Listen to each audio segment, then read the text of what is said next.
है। एक दीपक जला करके देखो तो सही। तो अगर एक व्यक्ति के अंदर भी देश के प्रति, धर्म के प्रति, संस्कारों के प्रति दीपक जल गया तो मैं कहती हूँ जला हुआ दीपक करोड़ों दीपक जला सकता है, पर यदि करोड़ों दीपक बुझे में रखे हो तो उनकी इतनी ताकत नहीं होती कि वो एक दीपक को जला सके। इसलिए तुम्हें समझना पड़ेगा, तुम्हें सोचना पड़ेगा, विचार करना पड़ेगा कि हम किस ओर जा रहे हैं। आज तुम वृंदावन मथुरा चले जाओ, वहां पर विदेशी लोग धोती कुर्ते पहन करके गर्व के साथ चलते हैं। उनकी महिलाएं साड़ी सूट घाघरे पहन करके, जोर से बोलो, गर्व के साथ चलती है। और तुम अपने घर में बच्चों को क्या पहना रहे हो आज? और जींस पहन, वो भी फटी हुई। जो जितने बड़े बाप की औलाद उसके कपड़े उतने ही फटे हुए, जितने बड़े बाप की औलाद। मुंबई में मैं गई, जारा का वहां पर एक शोरूम, जारा एक ब्रांड है, तो मैंने सोचा चलो आज देखते हैं जारा। तो जब मैं जारा के शोरूम में घुसी तो वहां पर एक ड्रेस थी, इतनी सी ड्रेस, और जब मैंने उसका वो देखा तो जानते उस पर रेट क्या लिखा हुआ था? 2.5 लाख। और सुनो, कपड़े से नहीं बनी थी वो। जो दर्जी होता है ना, कपड़े काट काट करके वो जो कतरन बचती है उसको क्या बोलते हैं? क्या कतरन ही बोलते हैं। वो कतरन से बनी हुई थी, 2.5 लाख की ड्रेस। मतलब जब जितने बड़े बाप की औलाद उससे उतने कपड़े फटे हुए। अच्छा, पहले फटे हुए कपड़े किस बात की निशानी थी? सुदामा जब कृष्ण जी के द्वार पर पहुंचे, द्वारिका, तो द्वारपालों ने उनको अंदर नहीं जाने दिया।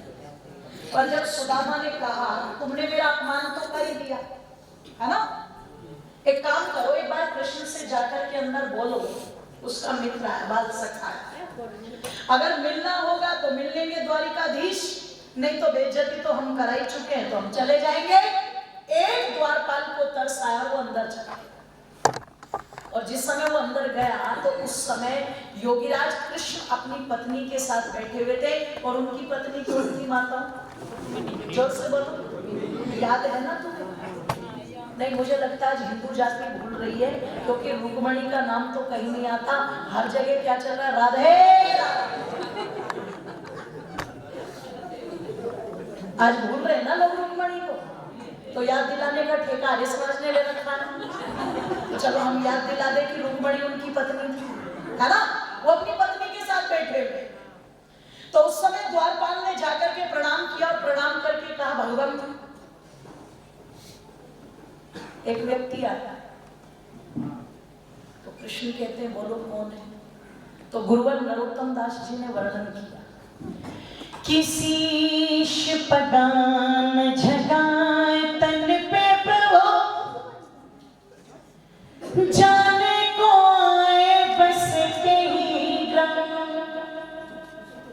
कि धोती फटी सिलटी द्रुपटी,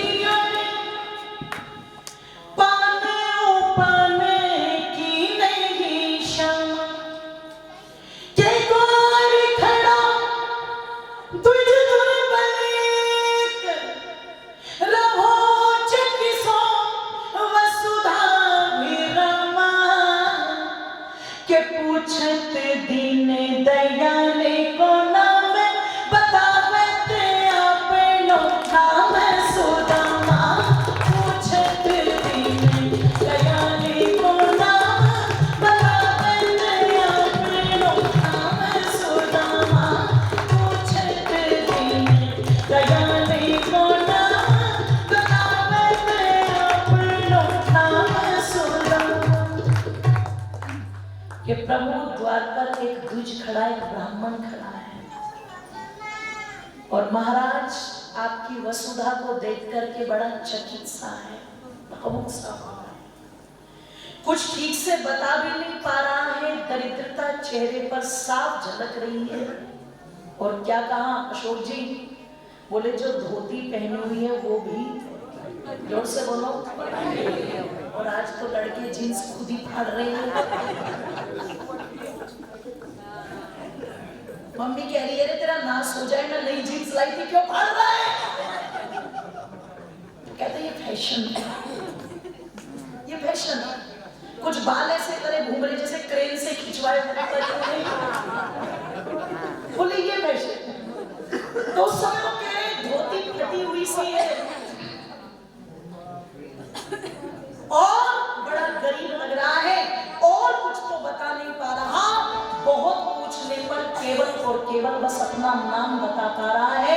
कृष्ण का नाम क्या है? बोले भगवान नाम तो बताया है सुना। मेरी माताओं, कृष्ण ने ये नहीं कहा जाओ लेकर के आओ, क्या कहा? वो सुनते ही दौड़े चले आए मोहन, वो सुनते ही दौड़े चले आए मोहन, लगाया गले से सुदामा को मोहन को, लगाया गले से सुदामा को मोहन, वो सुनते ही दौड़े चले आए मोहन, लगाया गले से सुदामा को मोहन। ओ वो सुनते ही दौड़े चले आए मोहन, लगाया गले से सुदामा को मोहन, लगाया गले से सुदामा को मोहन। हुआ रुक्मिणी को बहुत ही अचंभा, हुआ रुक्मिणी को बहुत ही अचंभा, मेहमान कैसा अजीब आ गया है, मेहमान कैसा अजीब आ गया है। अरे द्वार पालो कन्हैया से कह दो, अरे द्वार पालो कन्हैया से कह दो, इधर पे सुदामा करीब आ गया है, इधर पे सुदामा करीब आ गया है।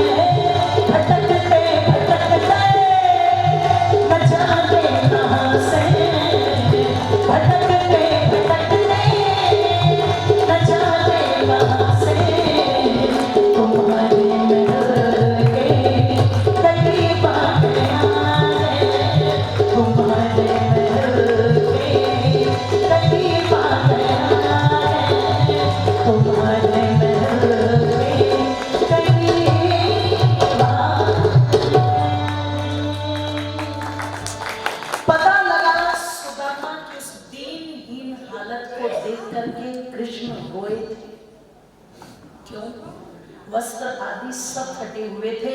तो उस समय तो फटे हुए वस्त्र गरीबी की निशानी थी, पर आज तो खुद ही अपने कपड़े फाड़ने पर युवा लग रहे हैं। उनकी बेटियां इसलिए लड़ रही हैं कि हमें हिजाब पहन करके कॉलेज जाने दो, और हमारी बहन बेटियां इसलिए लड़ती हैं कि हमें निक्कर पहन करके कॉलेज जाने दो। जरा विचार करना किस तरह ये संस्कृति जा रही है। जो जाति खुद ही अपने कपड़ों को फाड़ने पर गर्व करने लगे, जो दूसरे की गिरी हुई बातों पर गर्व करने लगे, और अपनी इतनी उत्तम संस्कृति जिसको विदेशी भी अपना करके गौरवान्वित होते हैं, उस पर अगर हीन भावना का शिकार होने लगे तो इसका मतलब स्थिति ज्यादा अच्छी बोलो, ये चिंतनीय है। इस पर चिंतन करने की आवश्यकता है, विचार करने की आवश्यकता है। इसलिए आर्य समाज आपको जगाता है कि जगाता अपनी जो चीजें हैं, अपने जो सिद्धांत है, अपनी जो मान्यताएं, उन मान्यताओं पर गर्व करना सीखो, उन्हें अपनाओ। घर में बच्चों के जन्मदिन है तो यज्ञ करवाओ, मेरी माता है ना, भजन करवाओ, उन्हें गौशाला में ले जाओ, उन्हें गुरुकुल दिखाओ, ये चीजें करो। तुम अपने बच्चों को डॉक्टर, इंजीनियर, आईपीएस कुछ भी बनाओ, लेकिन उन्हें देशभक्ति और धर्म भक्ति के संस्कार और विचार उन्हें जरूर दो। ये चीजें आज बहुत जरूरी है, क्योंकि संस्कृति बचेगी, संस्कार बचेंगे तो देश बचेगा। और यदि ये संस्कृति और संस्कार चले गए तो जो कहते हैं ना भारत तेरे टुकड़े होंगे इंशाअल्लाह इंशाअल्लाह, उनके मंसूबे जरूर कामयाब हो जाएंगे। क्योंकि जब वो एक बोलता है ना वहां पर खालिद, तो उसका साथ देने वाला कन्हैया, ध्यान रखना, वो हमारे घरों से होता है ना, वो हमारे घरों से होता है, जो बैठ कर के बकवास करता है। कि मैं देशभक्त हूँ और मेरे दादा और परदादा मिलिट्री में रहे और यहाँ रहे बाहर रहे। मैं निवेदन कर दूं आप लोगों के सामने, देश के टुकड़े करने वाले की जो बातें होंगी उसके अंदर देशभक्ति की लहर कभी भी दौड़ नहीं सकती। देशभक्ति क्या होती है जानते हैं? कर्नल ध्यानचंद हॉकी के बहुत बड़े प्लेयर थे और जिस समय हॉकी खेलते थे तो एक बार कहते हैं हिटलर ने ये कहा था इसकी हॉकी लेकर के देखो कहीं हॉकी में कुछ लगा तो नहीं रखा है जिसके कारण बॉल अलग ही नहीं होती, बिल्कुल चमत्कार सा लगता है। हॉकी को तोड़ करके देखा कर्नल ध्यानचंद की तो हॉकी तो बिल्कुल सामान्य हॉकी थी। तब हिटलर इतना खुश हुआ कर्नल ध्यानचंद से कि उन्होंने ऑफर दे डाला तुम एक काम करो मेरे देश में आकर के वहां की नागरिकता ले लो और मेरी देश की तरफ से खेलो, मैं तुम्हें अपने बराबर की ताकत दूंगा। उस समय कर्नल ध्यानचंद ने जानते हो क्या कहा था? मान्यवर आपने जो सम्मान मुझे दिया मैं उसके लिए तो आपका धन्यवाद करता हूँ। आपके देश में यदि सोने की थाली में भी मुझे रोटी मिलेगी तो मुझे वो भी स्वीकार्य नहीं है और मेरे देश में यदि मुझे पत्ते पर भी रख करके रोटी खानी पड़ी तो मैं उसमें गर्व समझता हूँ। मेरा जीवन मेरे देश जो अपने सम्मान को कभी झुकने ना दे वो व्यक्ति देशभक्त होता है। जो टुकड़े करवा रहा हो जेएनयू के अंदर वो देशभक्त कैसे हो सकता है? जरा चिंतन करना, विचार करना। देशभक्ति वो होती है जो मान सम्मान को कहीं गिरने नहीं देती। अरे लाल बहादुर शास्त्री जिस समय गृह मंत्री थे विदेश जा रहे थे, पत्रकारों ने आकर के पूछा माननीय गृह मंत्री जी आप जिस देश में जा रहे हो वहां का राष्ट्रपति बहुत लंबा है 6 फुट 3 इंच का और आप 5 फीट के, जब आप उससे बातें करोगे तो क्या आपको लज्जा नहीं आएगी? क्या आपको शर्म नहीं आएगी? लाल बहादुर शास्त्री ने कहा लिख और पेपर के फ्रंट पेज पर छाप देना क्या कि जब ये भारत का लाल उससे बात करेगा तो गर्दन उठा करके बात करेगा और वो विदेशी जब उससे बात करेगा तो गर्दन। आप सोचिए देशभक्ति यहाँ से होती है जब वो नस नस के अंदर रम जाती है। आज ऐसे देशभक्तों की आवश्यकता लोगों, टुकड़े करने वालों की जरूरत नहीं है। विचार करें, चिंतन करें। कुछ बातें मैंने आप लोगों के मध्य में साझा की कि हम अपनी संस्कृति को बचाएं जो एकमात्र संस्कृति है पूरी दुनिया का कल्याण करने वाली है। आप सबने 2 घंटे तक मेरी बातों को बड़े ध्यानपूर्वक बैठ करके सुना। मैं आप सबका धन्यवाद करती हुई वाणी को विमित करती हूँ। बहुत बहुत धन्यवाद। इति ओम शम ओम शांति।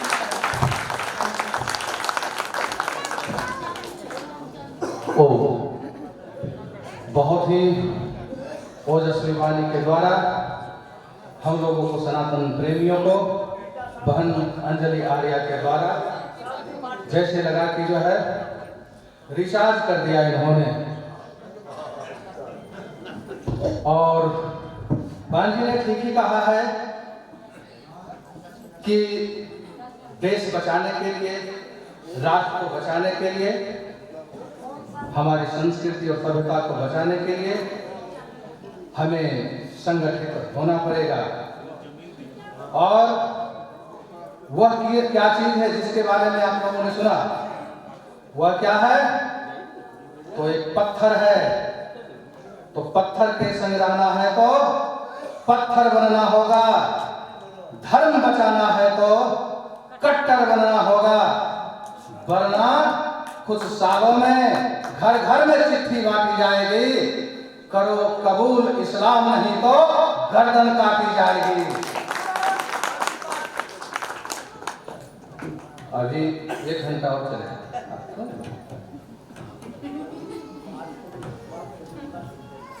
तो महानुभाव, वह एक ऐसी मतलब शक्ति है, एक ऐसी दुष्टात्मा है कि इसके पहले संजय सत्यार्थी जी ने कहा था कि सदा अहिंसा सर्वोत्तम मन की कस्तूरी है और दुष्ट नहीं माने तो हिंसा बहुत जरूरी।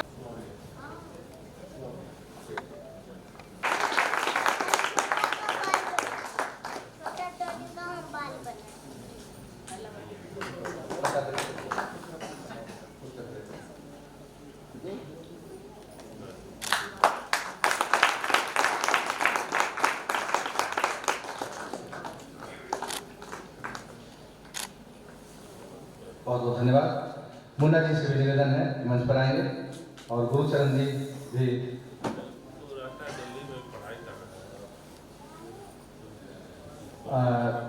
दयानंद जी और ओम प्रकाश जी से निवेदन है कि आप मंच पर आएं, इनको महानुभाव का सम्मान करें।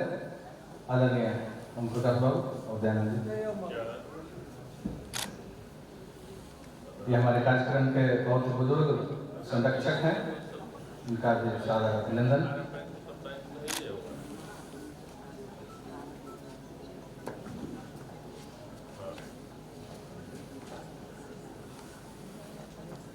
जोरदार तालियों के साथ में उनका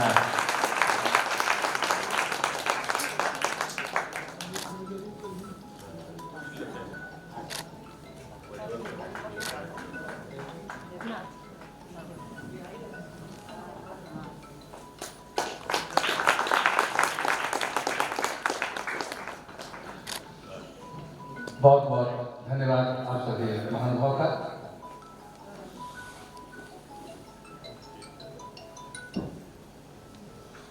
सभी आगंतुक महानुभाव का सम्मानित जन जा रहे हैं, आप उससे प्रभावित नहीं होंगे।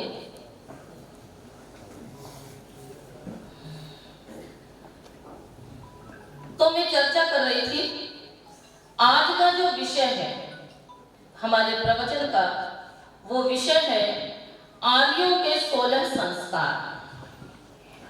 संस्कार शब्द अपने आप में एक बहुत ही विशिष्ट अर्थ को रखता है और आज इन संस्कारों की बहुत ही आवश्यकता है। पहले तो हम ये समझें कि ये संस्कार शब्द क्या है और संस्कार का तात्पर्य क्या है तथा संस्कारों का प्रभाव मानव जीवन के ऊपर पड़ता कैसे है।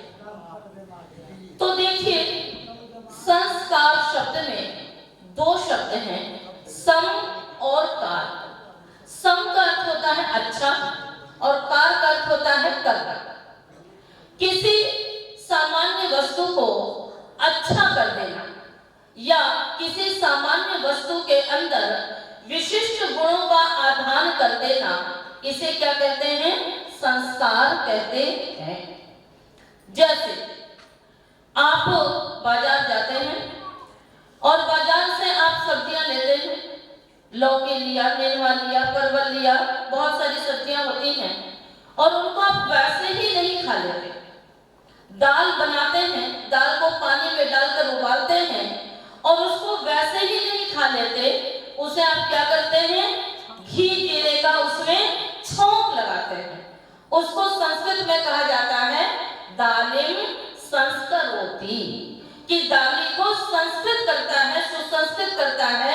यानी दाल को ऐसे ही नहीं खा लेता है बल्कि दाल को और सुस्वादु बना करके खाता है। इसी प्रकार से आप कोई सब्जी लेते हैं, सब्जी को भी ऐसे ही नहीं खाना शुरू कर देते, अपितु उसे छीलते हैं, काटते हैं, फिर उसे आप छौंक लगाते हैं, उसमें रुचि अनुसार नमक, हल्दी, मसाले, टमाटर, धनिया इत्यादि डाल करके जब वो स्वादिष्ट हो जाती है तब आप उसे खाते हैं। थोड़ा सा नमक कम हो जाए, थोड़ा सा मसाला कम हो जाए तो फिर वो आपके गले के नीचे नहीं उतरता है। किंतु जो मनुष्य है वो मनुष्य भी जिस प्रकार से दुनिया में आता है उसको बिना संस्कारित किए, बिना उसके अंदर गुणों का आधान किए, ऐसे ही उसको हाँक लेना और उसकी आयु दर आयु बढ़ते जाती है, तो फिर आप ऐसे बालक से, ऐसे इंसान से आप कैसे कल्पना कर सकते हैं कि वो मातृभक्त होगा, वो माता पिता का आज्ञाकारी होगा, या वो देशभक्त होगा, वो राष्ट्रभक्त होगा, वो चरित्रवान होगा, वो आपकी बहनों की इज्जत करने वाला होगा, वो आपका सम्मान करने वाला होगा। आप ऐसी कल्पना कभी भी नहीं कर सकते हैं। हमारे ऋषियों ने वेद की परंपरा के अनुसार, वेद के अनुसार 16 बार, आप कहेंगे 16 बार क्यों? क्योंकि 16वां तो अंत्येष्टि संस्कार होता है, उसके बाद तो कोई परिवर्तन की गुंजाइश ही नहीं जाती है, इंसान खत्म हो जाता है, उसको भी संस्कार के रूप में लिया गया। तो क्यों लिया गया? तो 16 अभी मैं आपको बताऊंगी। तो 16 बार मानव निर्माण की प्रक्रिया को, यानी मानव को सुसंस्कृत करने की प्रक्रिया को, मानव को पशु से मानव बनाने की प्रक्रिया को दोहराया जाता है। और पूर्व जन्म के संस्कारों के अनुसार जो कुछ तो पहली बार में ही, कुछ दूसरी बार में, कुछ तीसरी बार में वो सुसंस्कृत होते चले जाते हैं। वो 16 संस्कार आर्यों के। अब आप कहेंगे जी बस आर्यों के ही, औरों के क्यों नहीं? तो आर्य शब्द पर मैं चर्चा कर रही थी। आर्य का तात्पर्य क्या होता है? क्योंकि प्राचीन काल में, हमारे वैदिक काल में, प्राचीन काल में 2 ही शब्द होते थे, एक आर्य और एक दस्यु। और आपको बताऊं कि उस समय जो दस्यु होते थे उनके भी संस्कार हुआ करते थे। रावण को दस्यु कहते हैं, राक्षस कहते हैं, किंतु उसका भी यज्ञोपवीत संस्कार हुआ था, उसका भी नामकरण संस्कार हुआ था, उसका भी विवाह संस्कार हुआ था। यानी पहले तो दस्युओं के भी संस्कार होते थे, तो आर्यों की तो बात ही कुछ और है। तो प्राचीन काल में 2 ही नाम होते थे, एक आर्य और एक दस्यु। वेद कहता है अहम भूमि अददाम आर्याय, हमने ये भूमि आर्यों को दी है।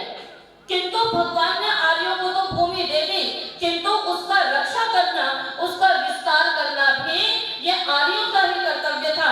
अभी चर्चा चल रही थी कि कभी हमारा आर्यावर्त कितना विशाल था, कितना विस्तृत था, क्योंकि हमारे देश का पहला नाम क्या था? आर्यावर्त। और आर्यावर्त क्यों था? क्योंकि उसमें आर्य रहते थे। आर्यों के निवास करने के कारण से ये इसका नाम आर्यावर्त था। तो हम बात कर रहे हैं कि आर्यों के ये 16 संस्कार होते हैं। मैं ज्यादा विस्तृत चर्चा इधर उधर की न करते हुए मैं सीधे उन 16 संस्कारों पर आना चाहूंगी। सबसे पहले तो 16 जो संस्कार हैं उनमें से 3 संस्कार ऐसे हैं जो कि बालक के जन्म से पहले, यानी जन्म से पहले नहीं, अभी तो बालक की उत्पत्ति से पहले, यानी बाहर आने से पहले, गर्भ से बाहर, माता की कुक्षी से बाहर आने से पहले ही, माता के गर्भ में ही 3 संस्कार कर दिए जाते हैं।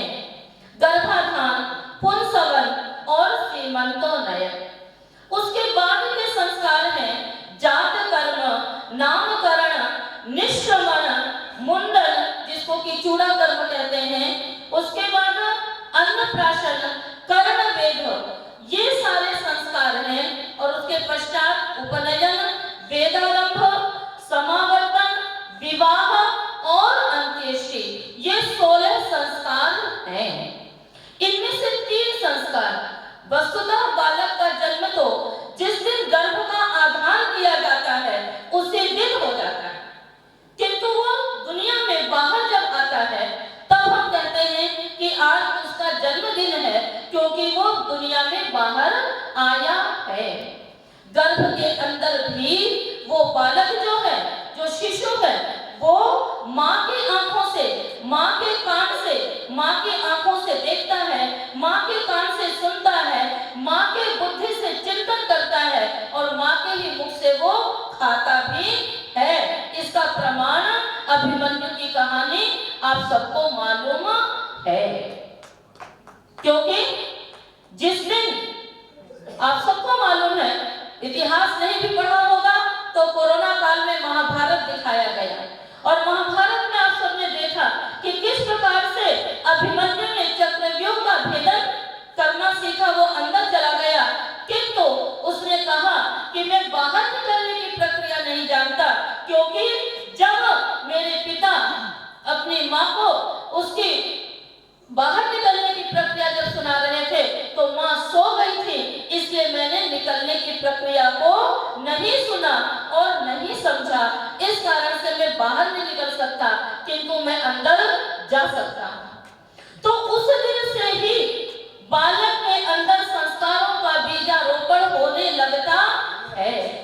अब आप ये कहेंगे होती है, न समझने की शक्ति होती है, न देखने की शक्ति होती है, तो वो इन संस्कारों का प्रभाव उसके ऊपर पड़ता कैसे है?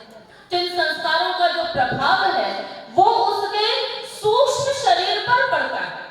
उसके सूक्ष्म 3 प्रकार के शरीर होते हैं, स्थूल शरीर, कारण शरीर और सूक्ष्म शरीर। तो उसके सूक्ष्म शरीर पर वो संस्कारों के प्रभाव पड़ते हैं जिससे कि उसका परिवर्तन हो जाता है। ये दर्शन की बात है कि लोगों का ये कहना होता है कि जो मानव है वो तो अपने पूर्व जन्म के जो कर्म होते हैं उनके अनुसार ही वो सारी क्रियाओं को करता है, उसके संस्कार भी वैसे होते हैं। तो इस जन्म में किए हुए संस्कार उसके विचारों को, उसके संस्कारों को कैसे परिवर्तित कर सकता है?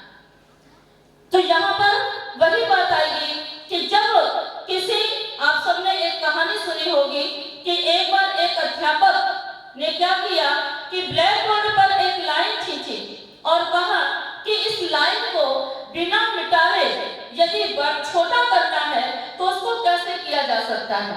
तो उसके लिए क्या किया गया था?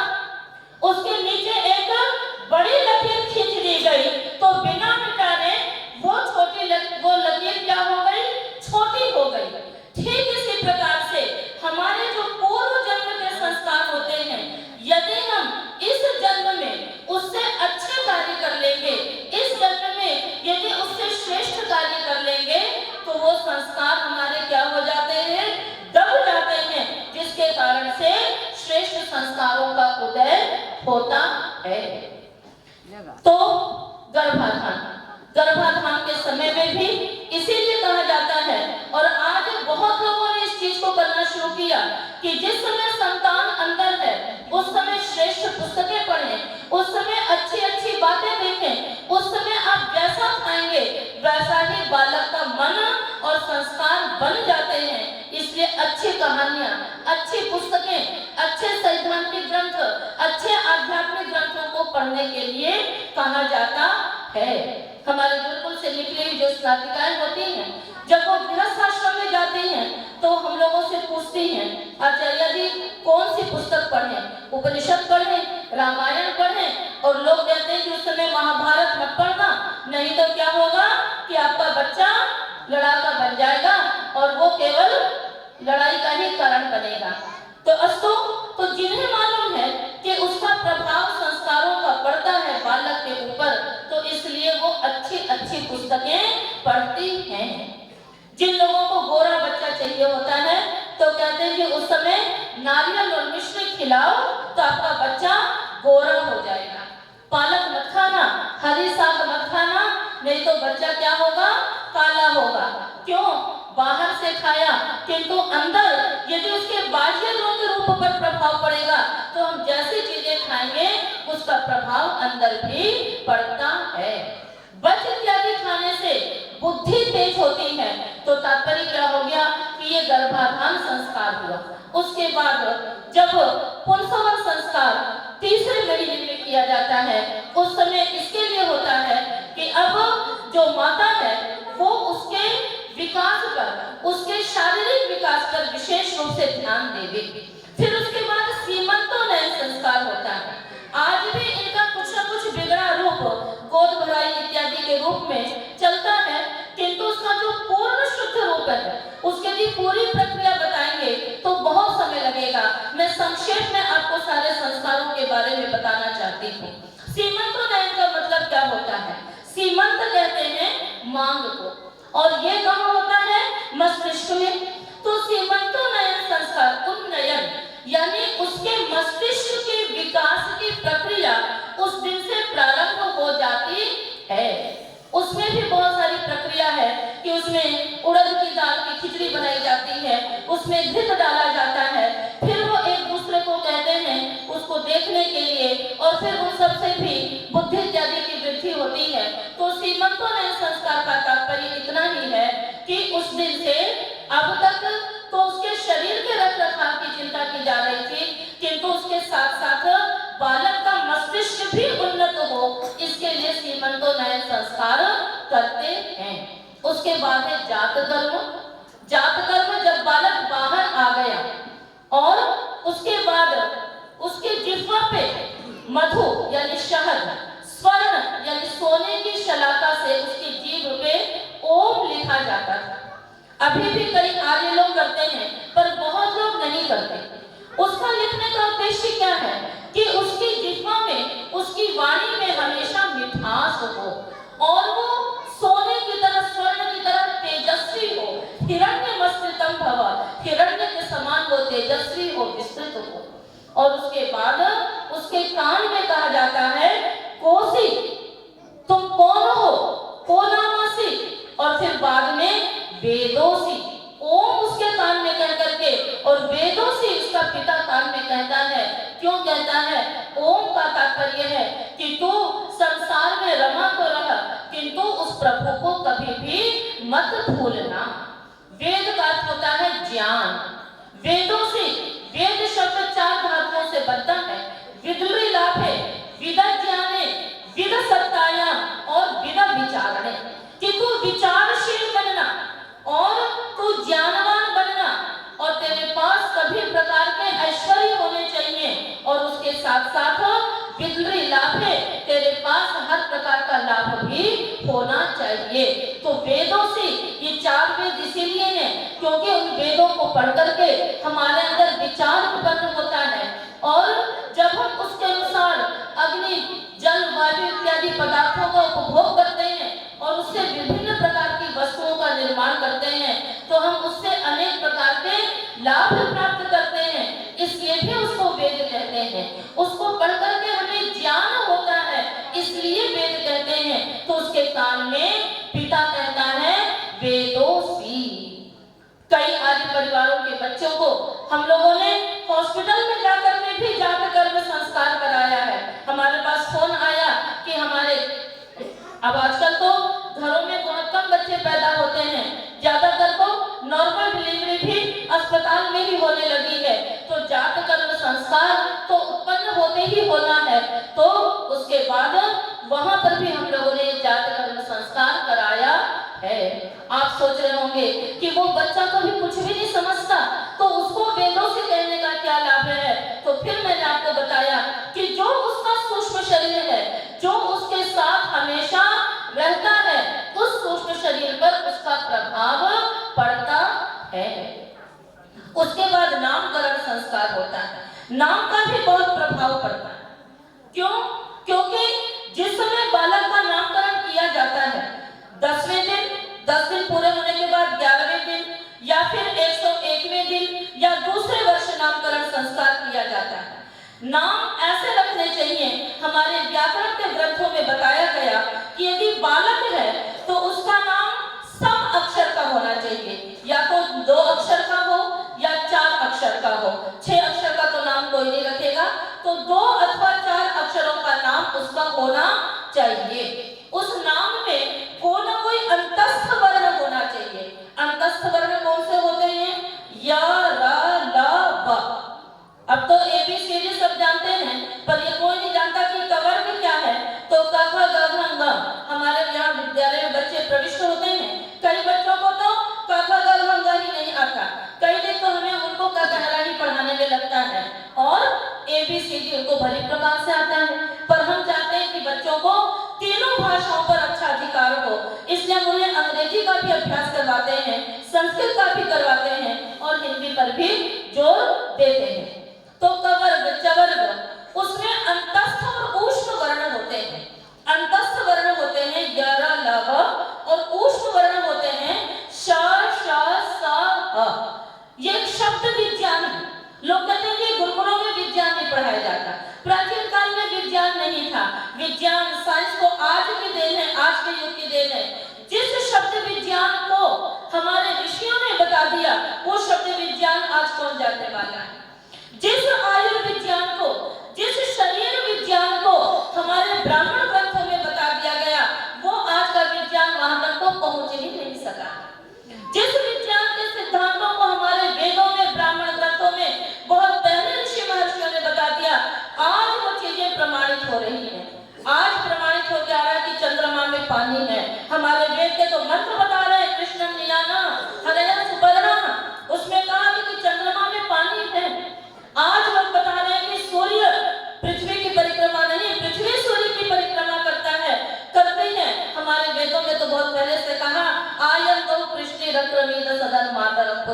ऐसे अनेक विज्ञान की बातें हैं। हमारे ब्राह्मण ग्रंथों में हमारे शरीर के एक एक रोम रोम तक का परिगणन कर दिया है। ये जो संवत्सर है, संवत्सर माने एक वर्ष में जितने दिन होते हैं उतने हमारे शरीर में हड्डियां होती हैं, जितने फिर उसको आप दुगना कर दीजिए उतने हमारे नसनालियां होती हैं, फिर इसी तरह से उसको करते जाइए और जितने निमेष और उन्मेष होते हैं। ये हमारे ऋषियों का काल विज्ञान था। निमेष और उन्मेष जानते हैं किसे कहते हैं? अपने भाई अशोक जी तो जानते होंगे क्योंकि इनका मनोविज्ञान पर बहुत अच्छी पकड़ है। अपने भाई हरिनारायण जी जानते हैं क्योंकि ये योगाचार्य हैं। जब इन्होंने मनोविज्ञान की कक्षा ली, क्या सुंदर योग दर्शन पर इनकी चर्चाएं होती थी। मुझे बहुत अच्छा लगता था कि योग दर्शन मनोविज्ञान किया जाता है और वो उपनयन संस्कार यज्ञोपवीत संस्कार के रूप में हम उसको जानते हैं। यज्ञोपवीत और उपनयन ये आर्यों के संस्कार हैं, किंतु अब हिंदुओं में भी केवल ब्राह्मण और ब्राह्मणों में भी कुछ गिने चुने ही ब्राह्मण हैं जो यज्ञोपवीत, जिसको कि जनेऊ कहते हैं, वो संस्कार कराते हैं। किंतु यज्ञोपवीत कोई नहीं जानता, उपनयन संस्कार कोई नहीं जानता। ये हमारे वैदिक परंपरा थी कि प्राचीन काल में जब बालक 8 वर्ष का हो जाता था तब उसे गुरुकुल में भेजा जाता था और गुरुकुल में जाने से पहले पिता भी अपने घर में उपनयन संस्कार कराता था और फिर गुरुकुल में आचार्य उसका उपनयन संस्कार कराता था, चाहे वो बालक हो या फिर बालिका हो। लोगों के सिर से चोटी और गले से जनेऊ कब उतरी? जब ये मुगलों का शासन हुआ और मुगलों के शासन के समय में कई चीजें ऐसी हैं जो कि देश काल परिस्थिति के अनुसार कुछ परिवर्तित करनी पड़ी और वो हमारी परंपरा बन गई या फिर वो हमारी अज्ञानता बन गई। उस समय जो मुसलमान होते थे वो ये देखते थे कि यदि इसने चोटी रखी हुई है और जनेऊ धारण किया हुआ है तो निश्चित ही हिंदू होगा और उसका गर्दन काट दी जाती थी। तो लोगों ने उससे बचने के लिए अपने जनेऊ उतारने शुरू कर दिए और चोटियां रखनी बंद कर दी। इसी प्रकार से विवाह संस्कार जो है वो रात्रि में कराने की परंपरा भी मुगलों के काल से प्रारंभ हो गई, क्योंकि उस समय दिन में यदि विवाह होते थे तो मुसलमानों को जहां पता पड़ता था कि किसी कन्या का विवाह हो रहा है, वो यदि सुंदर है और अपनी भारतीय क्षत्राणियां बहुत सुंदर हुआ करती थी तो वो उन्हें उठवा लिया करते थे। इसलिए हमारे जो राजा थे उन्होंने रात्रि में विवाह कराने की परंपरा शुरू कर दी कि रात्रि में चुपचाप करा देंगे और मुगलों को पता नहीं पड़ेगा, और आज वही परंपरा और फैशन बन करके रह गया। हम लोग को अपना इतिहास पढ़ना चाहिए। तो आइए थोड़ी सी उपनयन संस्कार की चर्चा करते हैं। उपनयन संस्कार कन्याओं का भी होता है। ये हमारे गुरुकुल में जितनी कन्याएं हैं सबने यज्ञोपवीत ग्रहण किया हुआ है। अनेक प्रकार के भ्रम हैं जी, कन्याएं मंत्र नहीं पढ़ सकती, नारियों को गायत्री मंत्र नहीं पढ़ना चाहिए। क्यों? क्योंकि उससे पाप लगेगा। क्या नारियां गायत्री मंत्र का उच्चारण कर लेंगी बस उतने से ही पाप लगता है? गो हत्या से पाप नहीं लगता, अंडा खाने से पाप नहीं लगता, मांस खाने से पाप नहीं लगता और बलात्कार दुराचार करने से पाप नहीं लगता। बस सारी चिंता उनको है कि यदि नारियां मंत्रोच्चारण कर लेंगी तो उन्हें पाप लगेगा। और उसके साथ साथ यज्ञोपवीत तो उनको पहनना ही नहीं है। हमने एक पुस्तक वहां पर रखवाई हुई है अपने ये प्रियदर्शन जी के बुक स्टॉल में, कन्योपनयन विधि। उसमें अनेक प्राचीन ग्रंथों के प्रमाण देकर के कि कन्याओं को भी उपनयन करने का अधिकार है। प्राचीन काल की ऋषिकाएं और प्राचीन काल की महारानियां भी यज्ञोपवीत पहनती थी। ये उस पुस्तक में सब प्रमाण हमने दिया हुआ है। संपादन उसका मैंने ही किया है, किंतु उसके लेखक बहुत बड़े विद्वान हैं, आप वहां से उसको ले सकते हैं। तो यज्ञोपवीत संस्कार की कुछ विशेष प्रक्रियाएं हैं। उसमें क्या है कि सबसे पहले जो यज्ञोपवीत है वो 3 धागों वाला है। देखने में वो 3 धागे हैं, किंतु उस एक एक धागे में भी 3 धागे लिपटे हुए होते हैं। यानी उसमें कितने धागे हो गए? 9 हो गए। 3 का 3, 3 दूनी 6, 3 तिया 9। उसमें 9 धागे होते हैं। 3 धागे जो हैं वो ऊपर से स्थूल रूप में दिखाई देते हैं और उसमें एक गांठ होती है। सामान्य रूप से कहते हैं कि वो जो 3 धागे हैं वो जायमानो हवै ब्राह्मणः त्रिभिः ऋणैः ऋणवान् भवति, कि जो भी ब्राह्मण उत्पन्न होता है, जो भी बालक उत्पन्न होता है, उसके ऊपर 3 ऋण चढ़ जाते हैं। कौन कौन से? ऋषि ऋण, देव ऋण और पितृ ऋण। जिसमें से जब यज्ञोपवीत संस्कार होता है तो यज्ञोपवीत देते समय ही बालक को ये बता दिया जाता है कि तुम्हें इन तीनों ऋणों को चुकता करना है। तो ऋषि ऋण कैसे ऋण होगा? तो कहा स्वाध्यायेन अर्चयेत ऋषीन्, कि स्वाध्याय के द्वारा ऋषियों का अर्चन होता है, ऋषि तर्पण होता है। स्वाध्याय किनका करना है? ये कॉमिक्स का नहीं, और अब तो कॉमिक्स भी खत्म हो गए। अब तो किसी भी प्रकार की पुस्तकें घरों में मिलती ही नहीं है, सब कुछ किसमें आ गया है? मोबाइल में आ गया है। किंतु अच्छे पुस्तकों का अध्ययन करना, वेद के ग्रंथों का अध्ययन करना, इसे कहते हैं स्वाध्याय। और स्वाध्यायो में ब्रह्म यज्ञ, ब्रह्म यज्ञ को भी स्वाध्याय कहते हैं। उस स्वाध्याय का तात्पर्य कुछ और है। जो ब्रह्म यज्ञ है उसका तात्पर्य है कि आपको वो उसमें जो गांठ है ना, वो क्या है? ब्रह्म गांठ है। और ब्रह्म यज्ञ प्रतिदिन करना, यानी संध्या प्रतिदिन करनी। यज्ञोपवीत देते समय बालक को यह उपदेश दे दिया जाता है कि तुम्हें दोनों समय संध्या करनी है, संध्या करके ही तुम्हें कुछ भी ग्रहण करना है। तो जो 3 धागे हैं उनमें एक ऋषि ऋण से ऋण होने के लिए, दूसरा देव ऋण, ऋषि ऋण से ऋण भी होना है और देव ऋण से भी ऋण होना है। देव कौन है? पृथ्वी, जल, तेज, वायु, आकाश इत्यादि। उनसे ऋण होने के लिए यज्ञ प्रतिदिन करना है। और उसके बाद पितृ ऋण, पितृ ऋण से ऋण होने के लिए जब संपूर्ण विद्याध्ययन हो जाएगा और समावर्तन संस्कार के पश्चात जब गृहस्थाश्रम में जाएंगे तो श्रेष्ठ संतानों की उत्पत्ति करके आप पितृ ऋण से ऋण हो सकते हैं। तो वो धागा दिया जाता है और उसके बाद कुछ मंत्रों से प्रतिज्ञा करवाई जाती है। वो मंत्र क्या होते हैं? अग्ने व्रतपते व्रतम चरिष्यामि, तच्छकेयम तन्मे राध्यताम, इदम अहम अमृता सत्यम उपैमि। वायु व्रतपते व्रतम चरिष्यामि, सूर्य व्रतपते व्रतम चरिष्यामि, चंद्र व्रतपते व्रतम चरिष्यामि, और अंत में कहते हैं व्रतानां व्रतपते व्रतम चरिष्यामि, कि है पहले अग्नि को साक्षी दिया, किंतु जो अग्नि है वो भी हर समय नहीं है। तो फिर सूर्य व्रतपते, किंतु सूर्य भी हर समय नहीं रहेगा। तो चंद्र व्रतपते, कि भाई चंद्रमा तो रहेगा, दिन में सूर्य, रात्रि में चंद्रमा। फिर जब चंद्रमा भी नहीं है अमावस्या के दिन, तो वायु तो हर समय है, किंतु एक समय ऐसा भी होगा जब वायु की भी अनुभूति नहीं होगी, तब हम किसको साक्षी देकर के व्रत कर रहे हैं? कौन हमें रोकेगा? तो उस समय के लिए है सूर्य। व्रतानां व्रतपते, वो व्रतों का स्वामी कौन है? परमेश्वर। वो परमेश्वर हर क्षण हमें देख रहा है, हमें अंदर से देख रहा है। हम जो सोच रहे हैं वो भी वो समझ रहा है, हम जो बोल रहे हैं वो भी वो समझ रहा है, और जो कर रहे हैं वो भी समझ रहा है। इसलिए इदम अहम अमृता सत्यम उपैमि। सबसे बड़ी प्रतिज्ञा उसको ये दिलवाई जाती है कि हम अमृत से सत्य की ओर जाते हैं। ये संस्कार की सबसे पहले शुरुआत है कि यदि बालक अपने अंदर सच बोलने का संकल्प ले लेता है तो बालक की सुधार की प्रक्रिया प्रारंभ हो जाती है।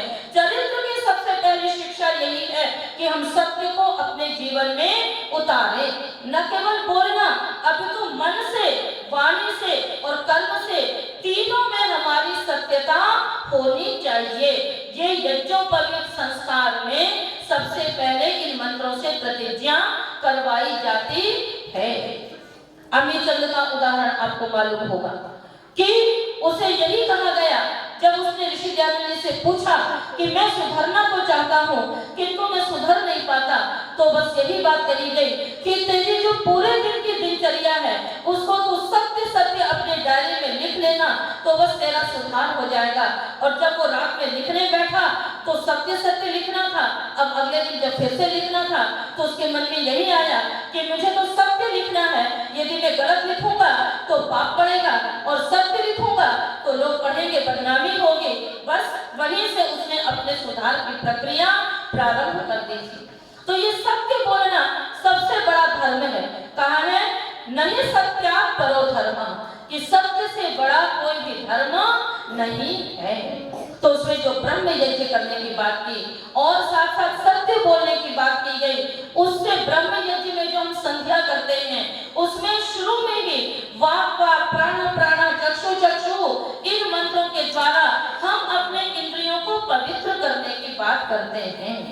कहते इंद्रिय दोषात् संस्कार दोषात् अविद्या, कि हमारे अंदर जो अविद्या संस्कार दोष से, और संस्कार दोष कहां से होता है? इंद्रिय दोष से। इसलिए हमें अपने इंद्रियों को पवित्र करना होगा और इंद्रियों को पवित्र करने के लिए हमें अपने वाणी को सर्वप्रथम सत्यता में तोलना होगा। तो यज्ञोपवीत संस्कार के समय क्योंकि अब बालक समझदार हो चुका है, इसलिए उसको सत्य बोलने की प्रतिज्ञा करवाई जाती है। फिर उसके बाद उसके हाथ में जल दिया जाता है और भी बहुत सारी क्रियाएं हैं कि एक आचार्य उसके हृदय पर, उसके उदर में, उसके कंधों को स्पर्श करके अपना सामीप्य उसके साथ तादात्म्य स्थापित करता है और उसके बाद उसके हाथ में जल देता है और वो जल अंजलि से भरता है और फिर उस जल को नीचे वो परात में गिरा देता है। क्यों? उसमें ये संदेश छिपा होता है कि जो तुम्हें ज्ञान दिया जा रहा है उस ज्ञान को अपने पास तक नहीं रखना, अभी तो उसका प्रचार प्रसार करना है। तो दो बातें उसमें कही गई कि एक तो जो तुम्हें ज्ञान दिया जाएगा उस ज्ञान को अपने तक न रख करके दूसरे को भी बताना है और साथ ही साथ सत्यता को अपने जीवन में धारण करना है। ये दो क्रियाएं मुख्य रूप से होती हैं और तीसरी क्रिया होती है सूर्य दर्शन की। उसमें तच्चक्षु देवहितम इत्यादि मंत्र बोल करके सूर्य का दर्शन भी कराते हैं।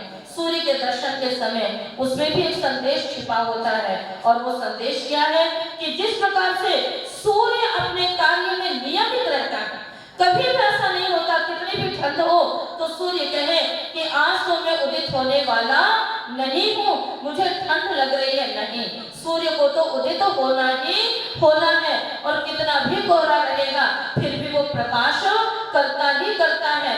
तो जो सूर्य का प्रकाश है वह भी हमें शिक्षा देता है कि सूर्य के समान नियमितता होनी चाहिए और सूर्य के समान जैसे वो स्वयं प्रकाशमान है उसी प्रकार से दूसरों को भी स्वयं प्रकाशमान ज्ञान से होकर के दूसरों को ज्ञान से प्रकाशित करना है। और इतना ही नहीं, सूर्य की एक और विशेषता है कि वो अपने किरणों से क्या करता है, नीचे से जल लेकर के जाता है और थोड़े से जल को ऊपर ले जाकर के वो मेघ बना देता है और उस मेघ से जब वृष्टि होती है तो वो अनेक बूंदों के रूप में होती है, यानी उसको वो शतगुणित करके वो बरसाता है।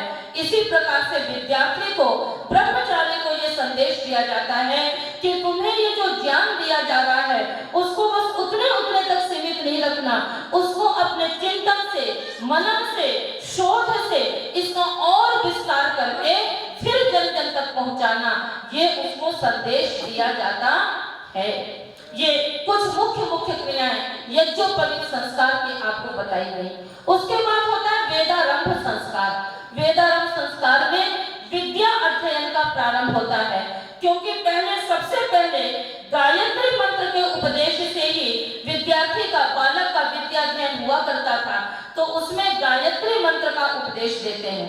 आज भी लोग किसी न किसी रूप में इस प्रक्रिया को करवाते हैं, हर मत संप्रदाय के लोग करते हैं, जिसको पाठी लिखना भी बोलते हैं। किंतु अपने संस्कार पद्धति में, अपनी वैदिक पद्धति में ये जो 16 संस्कार हैं, इनका एक साथ वर्णन आपको गृह्य सूत्रों में मिलेगा। आश्वलायन गृह्य सूत्र और पारस्पर गृह्य सूत्र, इन गृह्य सूत्रों में संस्कारों के बारे में बताया गया है। तो उसमें क्या क्या चीजें होती हैं? वेदारंभ संस्कार, जिसमें सबसे पहले गायत्री मंत्र का उपदेश दिया जाता है और उसके साथ साथ उसे दंड दिया जाता है, उसके मेखला बांधी जाती है कमर में और उसके बाद उससे भिक्षा भी मंगवाई जाती है। क्योंकि प्राचीन काल में गुरुकुलों में क्या होता था, भोजन नहीं कोई बनाता था। ये जो गृहस्थी होते हैं, उन गृहस्थियों के ऊपर भी सबका दायित्व होता था कि वो ब्रह्मचारी का, वानप्रस्थी का और सन्यासी का भरण पोषण करे। तो उसमें मेखला क्यों बांधी जाती है? मेखला इसलिए बांधी जाती है जिससे कि ये कमर हमेशा सीधी रहे। यहाँ ये जो रीढ़ की हड्डी है, यहाँ पर सुषुम्ना नाड़ी है। हमारे सारे प्राचीन क्रियाएं किसी न किसी विज्ञान की ओर अभिलक्षित करती हैं। तो वो जो यहाँ सुषुम्ना नाड़ी है, वहां पर एक स्राव है, तरल पदार्थ है, उसका सीधा संबंध हमारे ब्रह्मरंध्र से है। जब विद्यार्थी कमर सीधी करके बैठेगा तो उसका ब्रह्मरंध्र जागृत रहता है और कोई भी चीज यदि याद करनी होगी तो उसको जल्दी याद हो जाती है। और यदि कमर झुका लें तो रीढ़ की हड्डी मुड़ गई। तो जैसे किसी पाइप से जब आप पानी डालते हैं, यदि पाइप के बीच में मोड़ आ जाएगा तो पानी नहीं निकलेगा। ठीक इसी प्रकार से वो जो स्मरण शक्ति के लिए जिस तत्व की आवश्यकता है वो अवरुद्ध हो जाता है। तो मेखला बांध करके ये संदेश दिया जाता है कि तुम्हें हमेशा कमर सीधी करके ही रहना है। उसके बाद दंड दिया जाता है। वो दंड हमारे आचार्य जी कहते थे ये समझावन लाल है। समझावन लाल मतलब कि कभी भी बाहर निकलो। आज क्योंकि पहले हर गुरुकुल का विद्यार्थी डंडा रखता था, हम लोग भी कहीं भी यात्राओं में जाते थे अपने आचार्य जी के साथ, डंडा हमेशा रहता था और कितने मंचलों को हम लोग ने उस डंडा लगाया होगा। एक बार हमारी एक स्नातिका बहन थी, वो जा रही थी तो किसी ने साइकिल से चलते हुए उसका दुपट्टा खींचा, उनके हाथ में डंडा था, उसने उस डंडे को उसकी साइकिल में फंसा दिया, बस वो तुरंत वहीं का वहीं गिर गया। तो वो जो डंडा प्राचीन काल में तो ये जो जंगली जानवर हैं उनसे रक्षा करने के लिए या फिर कोई ना कोई धूर्त चोर इत्यादि है उसको मारने के लिए, किंतु वर्तमान समय में भी हमेशा हम लोगों के पास एक दंड रहता है और रहना चाहिए, जिससे कि ये आज तक ये हम लोगों का दावा है कि वो ब्रह्मचर्य का तेज है। क्योंकि हम लोग प्रतिदिन संध्या करते हैं और यज्ञोपवीत के समय हमें ब्रह्मचर्य की दीक्षा दी जाती है। उस समय दीक्षा में बहुत इस प्रकार की बातें समझा दी जाती हैं कि न अपने अध्ययन के अलावा किसी और विषय पर सोचते ही नहीं। बहन कहा करती थी हमारे आचार्य जी कि जिस गली में जाना नहीं उसका रास्ता क्यों जानना, और आज का छोटा छोटा बच्चा सब कुछ जानता है। जिन चीजों को हम लोग 25-30 साल के हो गए, क्योंकि मैं गृहस्थाश्रम में नहीं गई, इसलिए हमें सारी बातें बहुत बाद में मालूम हुई। आज के वो छोटे छोटे बच्चे जो 9-10 साल के आते हैं वो सारी चीजें जानते हैं, उनकी दृष्टियां ही वैसी होती हैं। किंतु यदि उपनयन संस्कार और इस प्रकार की जब परंपरा हो जाएगी और जब गुरुकुलीय शिक्षा प्रणाली रहेगी तो ये जो आजकल जिस चीज से आजकल के माता पिता चिंतित हैं कि हमारी बच्ची स्कूल में गई है और शाम को वो सुरक्षित हमारे घर वापस लौटेगी या नहीं, इसका कोई गारंटी नहीं है। ये सारी परंपराएं, ये सारी समस्याएं अपने आप समाप्त हो जाएंगी। तो वो दंड दिया जाता है। उस दंड से तो मैं कह रही थी कि आज तक का मैं गारंटी के साथ कह सकती हूँ कि हम लोगों ने कितनी यात्राएं की होंगी और जरूरी नहीं कि हर जगह हम लोग साथ रहे। कई बार बच्चों को अकेले भी भेज देना पड़ता है, किंतु आज तक उनके चेहरे का वो तेज है कि किसी की भी हिम्मत नहीं हुई कि अपनी किसी कन्या की ओर किसी ने कोई दृष्टि डाली हो, क्योंकि उसका ब्रह्मचर्य का तेज ये बोलता है और डंडा तो हम लोगों के साथ रहता ही था। तो दंड दिया जाता है, मेखला दी जाती है और भिक्षा मंगवाई जाती है। अब तो भिक्षा मांगने की परंपरा कई गुरुकुलों में है अभी भी, किंतु सामान्यतया नहीं है। किंतु ये भी एक प्रकार से भिक्षा यापन ही है कि जो गुरुकुल हैं वो लोगों के सहयोग से चलते हैं, दान से चलते हैं। पहले गुरुकुलों का भरण पोषण राजा किया करते थे, किंतु अब की ये समस्या है कि यदि हम सरकार के अधीन हो जाएंगे तो सरकार अपने डंडे के अनुसार नचाएगी। जैसे बंदरिया को बंदर वाला नचाता है ना,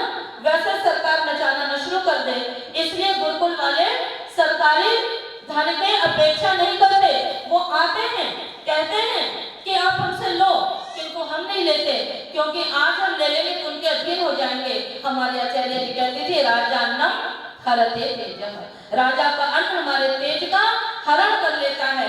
तो ये भी एक प्रकार की भिक्षा ही है कि जो आप लोगों से सहयोग मिलता है, जो आर्यजनों से, जो संस्कृत संस्कृति के संपोषक हैं, उनके द्वारा जो सहयोग होता है उसी से ही गुरुकुल चलते हैं। किंतु भिक्षा के द्वारा एक किसी भी प्रकार का अभिमान न आने पाए। जब हम लोग बच्चों का उपनयन वेदांत करवाते हैं तो हम उन्हें समझाते हैं कि कभी भी तुम्हारे अंदर अभिमान ना आए, इसलिए ये भिक्षा की याचना भी करने की परंपरा है। उसके बाद ये मुख्य आपको बताए गए कि यदि यज्ञोपवीत यानी उपनयन संस्कार और वेदांत संस्कार यदि प्रत्येक बच्चे का होने लगे, गुरुकुलों में नहीं भेजते हैं तो भी आप अपने घरों में करवाएं। बहुत आर्यजन करवाते हैं और उनको ये शिक्षा देते हैं, तो इस प्रकार से उनके अंदर कम से कम संस्कार का निर्माण तो होगा। संस्कार की भट्टी में वो तपेंगे तो सही, एक संस्कार की परत तो उनके ऊपर चढ़ेगी।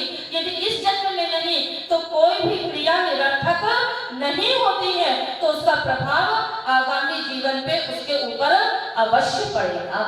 उसके बाद समावर्तन संस्कार होता है, उसमें विद्यार्थी का जब विद्याध्ययन पूर्ण हो जाता है, जो आभूषण इत्यादि गुरुकुल में प्रवेश करते समय उतरवा लिए गए थे, वो सारे आभूषण उसे प्रदान कर दिए जाते हैं और भी 7 लोटों में जल रख करके उसको स्नान कराया जाता है और भी बहुत सारी क्रियाएं हैं। मैं इसको विशेष चर्चा न करते हुए आगे एक बहुत महत्वपूर्ण संस्कार है विवाह संस्कार, मैं उसकी ओर आगे बढ़ती हूँ थोड़ा सा, क्योंकि विवाह संस्कार की बहुत सारी प्रक्रियाएं हैं। यहाँ पर मैं जानना चाहूंगी कि आप लोगों में से किस किस का विवाह संस्कार वैदिक पद्धति से हुआ है। केवल 2 हाथ उठ रहे हैं, 3 हाथ उठे हैं, चौथा हाथ उठ गया, 5वां हाथ भी उठ गया, 5-6 हाथ उठे, 7वां हाथ भी उठ गया। केवल इतने लोगों में 7 लोगों का विवाह संस्कार वैदिक पद्धति से हुआ है। हाथ नीचे कर लीजिए जिनका वैदिक पद्धति से हुआ।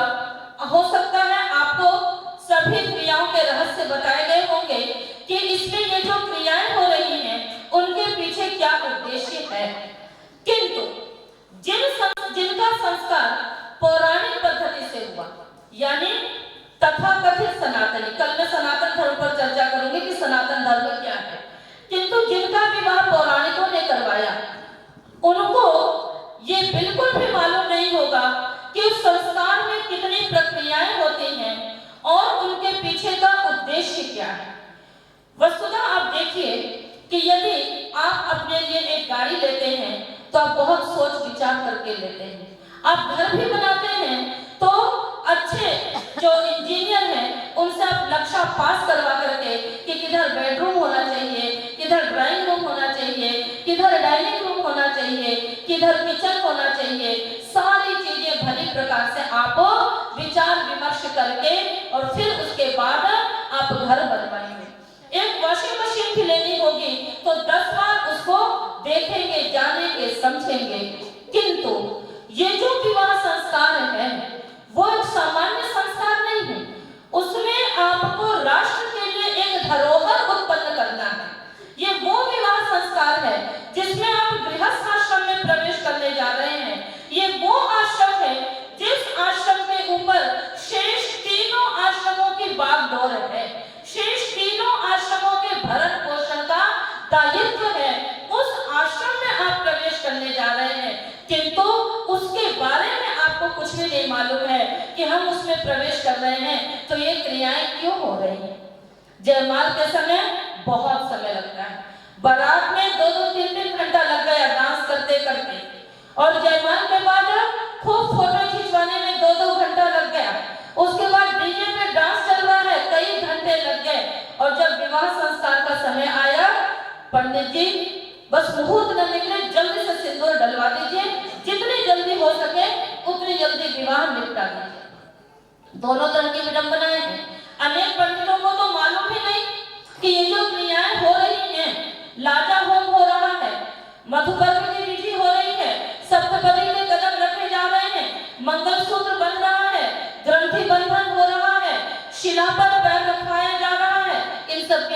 क्या उद्देश्य है कुछ मालूम ही नहीं, और कईयों को मालूम भी होता है तो वो उनके पास टाइम नहीं होता है कि मुहूर्त निकल रहा है। एक विवाहित दंपति ने एक पंडित के ऊपर केस कर दिया। क्यों केस किया? क्योंकि जब विवाह संस्कार के लिए पूरा लगन मुहूर्त गुण सब कुछ मिला करके विवाह संस्कार बैठाया गया, दोनों का वर वधू का मिलान हुआ, न जाने कितने गुणों को मिलाया और भली प्रकार से कि बस आज ये मुहूर्त है, आज के दिन विवाह हो जाना चाहिए, तो ये इनका जोड़ा अजर रहेगा, अमर रहेगा। हुआ क्या कि तीसरे ही दिन वो कन्या विधवा हो गई। तो उसने जाकर के सीधे कोर्ट में एफआईआर दर्ज करवा दी उस पंडित के खिलाफ कि पंडित जी ने बोला था मैं किसी और से विवाह करना चाह रही थी, किंतु हमारे लोगों ने कहा कि उसके गुण नहीं मिलते हैं और ये मुहूर्त सही नहीं है, लगन सही नहीं है, इसलिए हमने दूसरे से विवाह किया, लगन देख करके विवाह किया, मुहूर्त देख के विवाह किया, फिर ये घटना कैसे हुई? इसलिए पंडित के खिलाफ उन्होंने केस दर्ज कराया और मैं कहते हैं सबको करा देना चाहिए जो मुहूर्त इत्यादि देख करके विवाह करवाते हैं और फिर उसके बाद घरों में लड़ाई झगड़े क्यों होते हैं। फिर भी चलिए, तो विवाह संस्कार की कुछ क्रियाएं हैं, मैं उन पर थोड़ा सा आपको प्रकाश डालना चाहूंगी, क्योंकि आपका संस्कार वैदिक पद्धति से नहीं हुआ और यहाँ पर प्रायशः गृहस्थ पति पत्नी बैठे हुए हैं, माताएं बैठी हुई हैं, भाई लोग बैठे हुए हैं। आपका दायित्व क्या है? ये विवाह संस्कार क्यों होता है? केवल इसके लिए नहीं कि जो लोग क्या कहेंगे कि घर में कन्या कुमारी बैठी हुई है तो विवाह तो करना ही है और विवाह करने के बाद संतान उत्पन्न हो जानी चाहिए, बस इतना ही उद्देश्य है। कहते हैं नहीं, विवाह में सबसे पहले मधुपर्क विधि होती है। मधुपर्क विधि में बहुत सारे संदेश होते हैं।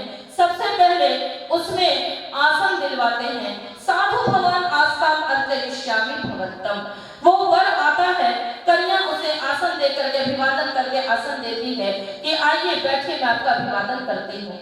उसके बाद वो उसे पैर धोने का जल देती है, फिर मुख धोने का जल देती है और आचमन करवाती है। इसके द्वारा ये संदेश दिया जाता है कि जब भी पति घर में आए, आते ही पहले उसे अभिवादन करो, प्यार से उसको आसन पर बैठाओ, उसके पैर धोने की व्यवस्था करो, मुख धोने की व्यवस्था करो, पानी पूछो। ये नहीं कि घर में पति आ रहा है बाहर से काम करके और पत्नी घर में मुंह फुला करके बैठी है और दरवाजा खोलते ही इतनी देर कहाँ लगा दी, कहाँ थे अभी तक, तुम्हें क्या पड़ी है, घर में तो मैं अकेले परेशान हो रही हूँ, न जाने कितने कितने समस्याएं लग गई। उसने देख लिया कि बगल वाले भाई ने अपनी पत्नी को बहुत अच्छा गहना या कोई गिफ्ट दिया, बस उसका तो मुंह फूला हुआ है, आने दो अपने पति को और आते ही मैं शिकायत करूंगी, क्योंकि उसने तो इतना अच्छा उसको गिफ्ट दिया है, तुम्हारे में तो इतना सामर्थ्य नहीं है। नहीं, आते ही इस प्रकार की लड़ाई की कलह बढ़ाने की बातें नहीं करनी, अपितु पहले प्यार से आप उसका सम्मान करें और उसे पानी इत्यादि पूछें। उसके बाद मधुपर्क बनता है, उसमें 3 चीजें होती हैं, शहद, दही और घी। इन 3 चीजों का सम्मिश्रण होता है और वो भी अनुपात में होता है। उसका तात्पर्य क्या होता है? उसमें 3 चीजें हैं, हमारे शरीर में 3 तत्व हैं, वात, कफ और पित्त। वो तीनों जब बिगड़ जाते हैं तो हम अस्वस्थ हो जाते हैं और जब वो तीनों चीजें संतुलित रहती हैं तभी हम स्वस्थ होते हैं। ये आयुर्वेद का नियम है। किसी भी आप योगाचार्य से, आयुर्वेदाचार्य से आप इसको जान सकते हैं, पूछ सकते हैं। तो उसमें जो दही है, और दही जो है वो वायु को नष्ट करता है, वायु को शांत करता है। जो घृत है वो पित्त को ठीक रखता है और जो शहद है वो कफ को संतुलित करता है। श्लेष्मग्नम मधु, पित्तग्नम घृतम, वातग्नम दही। यानी वायु कुपित हो गई हो तो दही में काली मिर्च मिला के खा लो, यदि पित्त कुपित हो गया है तो घी में काली मिर्च मिला के खाओ, और यदि कफ कुपित हो गया है तो शहद में काली मिर्च मिला करके ले लो, तो ये चीजें हमारी क्या हो जाती हैं, शांत हो जाती हैं। तो पहले तो ऐसा भोजन देना जो कि स्वास्थ्य को बढ़ाने वाला हो। उसके बाद जो वर है वो उसको लेता है और क्या बोलता है, मित्रस्याहं चक्षुषा प्रतीक्षे, कि तुमने जो दिया है मैं उसको बड़े प्यार की आंखों से देख रहा हूँ। न कि कोई चीज अच्छी नहीं लगी तो बस पति महोदय ने उठाई थाली और एक तरफ फेंक करके रख दी, ये क्या बनाया है, तुम्हें पता नहीं कि मुझे अच्छा नहीं लगता? नहीं, उसने जो भी बनाया आप उसको प्यार से देखो।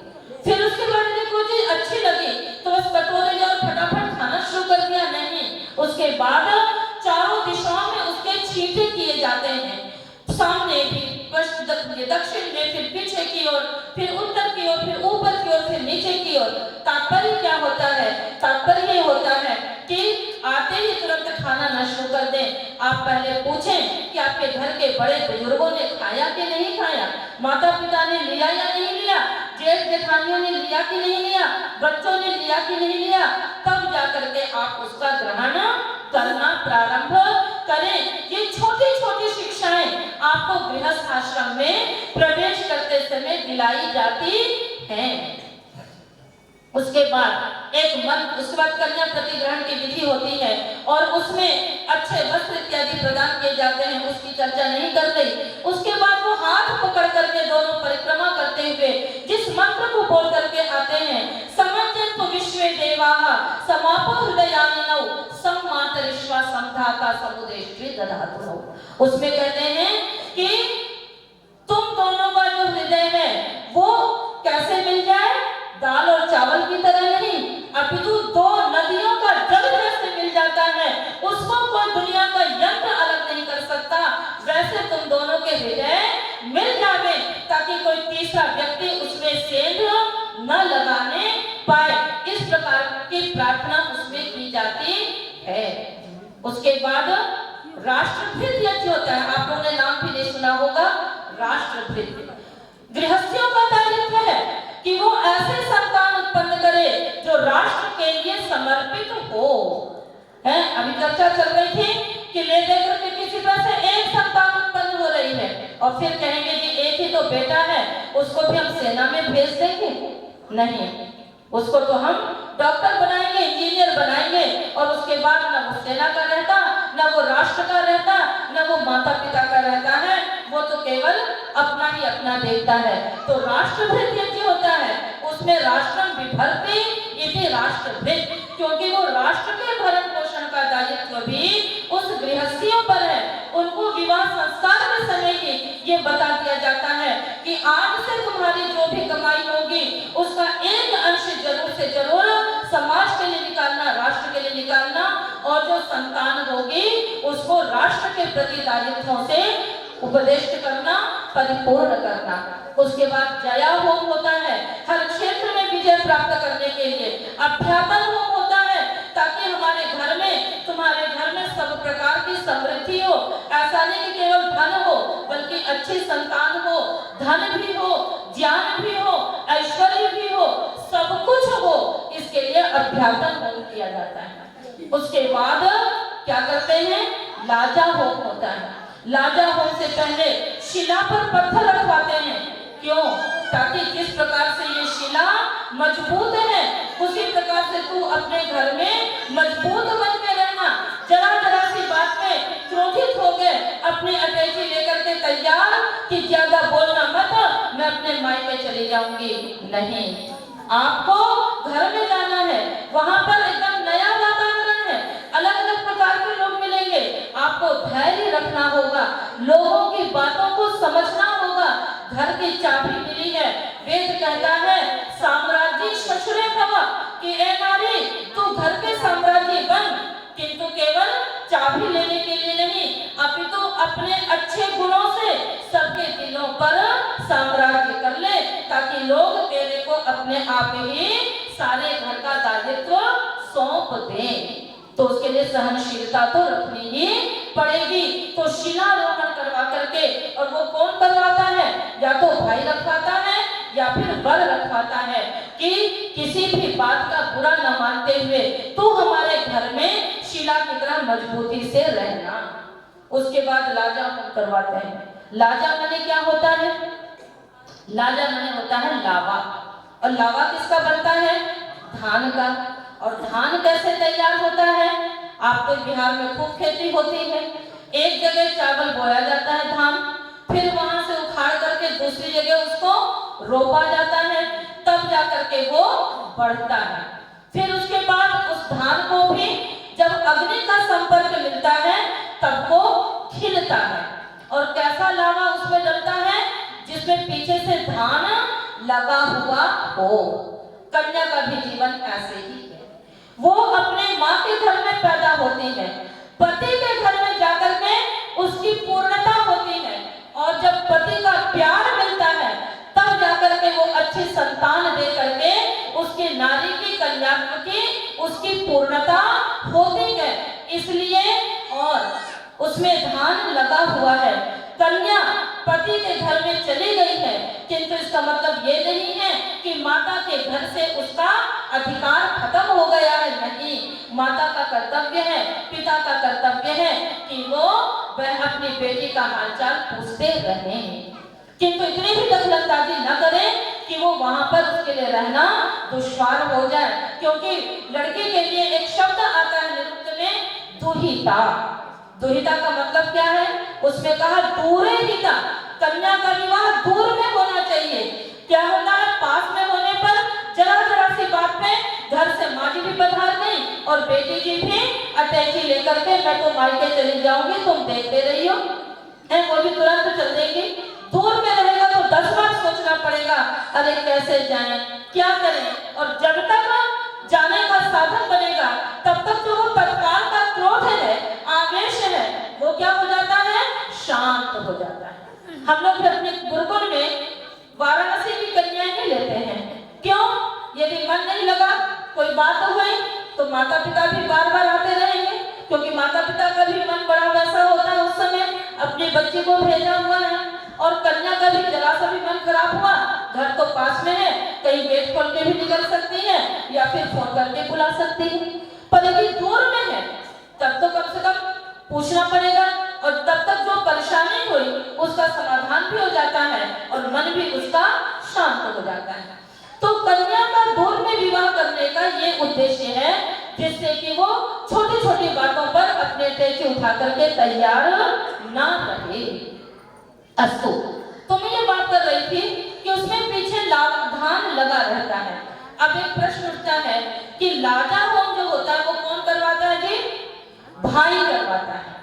क्यों भाई करवाता है? इसलिए भाई करवाता है कि अब तो माता पिता बड़े हो गए हैं, अब उनका दायित्व उतना नहीं रह गया। अब जब कन्या घर में आएगी तो जैसे आज उसका भाई उसके हाथों को भर रहा है धान से, उसी प्रकार से जब भी कन्या आएगी घर में तो उसके भाई का और उसके साथ साथ जो भाभी है, क्योंकि होता है कि कभी अभी उस भाई का विवाह नहीं हुआ, किंतु जब विवाहित हो जाए तब जो भाभी है, यानी भाभी जो है वो अपने ननद की झोली को भी ऐसे ही भरती रहे। ये दायित्व भाई का होता है।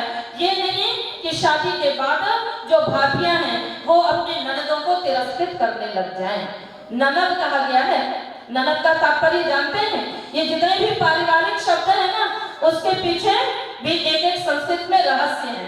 कहा न नंदते इति ननद, वो ननद जो होती वो कभी खुश होती ही नहीं अपनी भाभी से, है ना। वो कितना भी भाभी उसके लिए कर लेगी पर ननद कभी संतुष्ट नहीं होगी, कोई ना कोई इसमें मील में निकालती रहेगी कि भाभी ऐसी है, वो ऐसी है, वो ऐसी है। चाहे उसको खुद भी कहीं भाभी बनना होगा, वो ये भूल जाती कि मैं भी कहीं की भाभी बनूंगी तो मुझे भी उन चीजों को सहन करना पड़ेगा, तो इसके लिए ननद कहा गया, है ना। तो और भाभी की संस्कृत क्या है? भ्रातृजाया। भ्रातृ माने भाई, भाई की पत्नी जो होती है वो क्या होती है?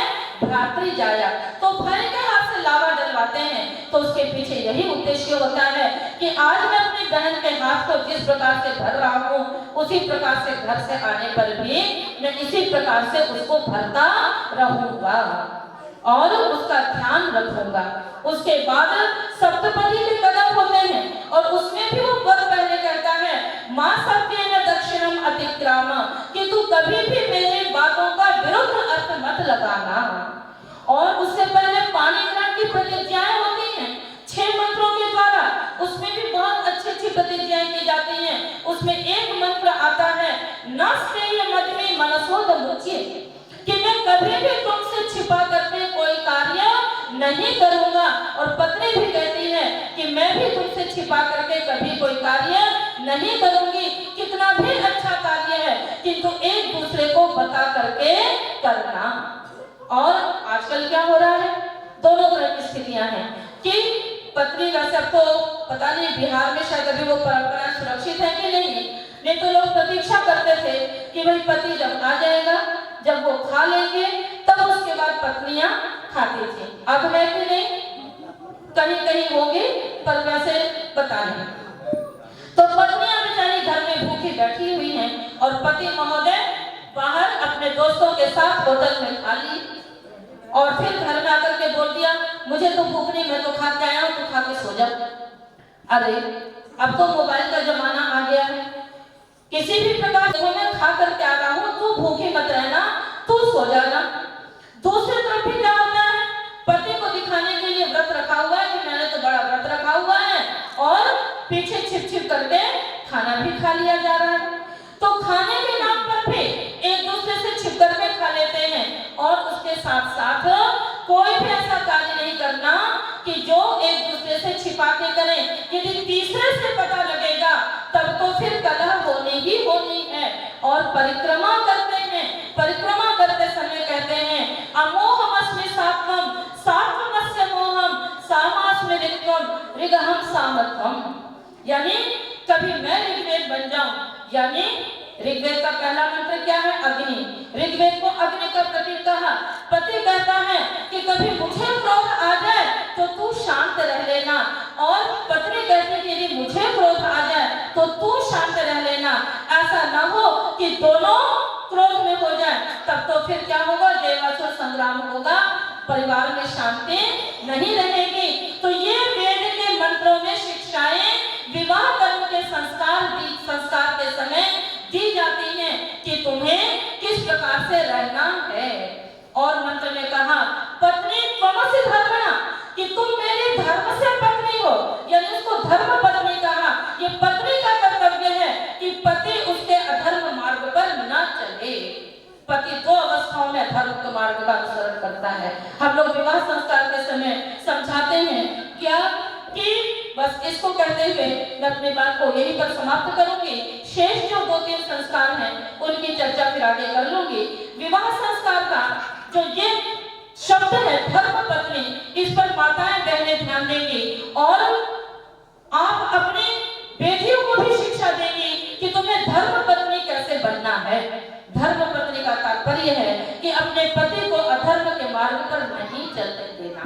कब कब वो अधर्म के मार्ग पर चलता है, जब पत्नी अपने पति की कमाई से अधिक की मांग करती है दूसरे को देख करके कि उसके पति ने तो उसे बड़ा महंगा गिफ्ट दिया, बड़ी महंगी साड़ी दी, तेरे पास मेरे को देने के लिए कुछ भी नहीं है।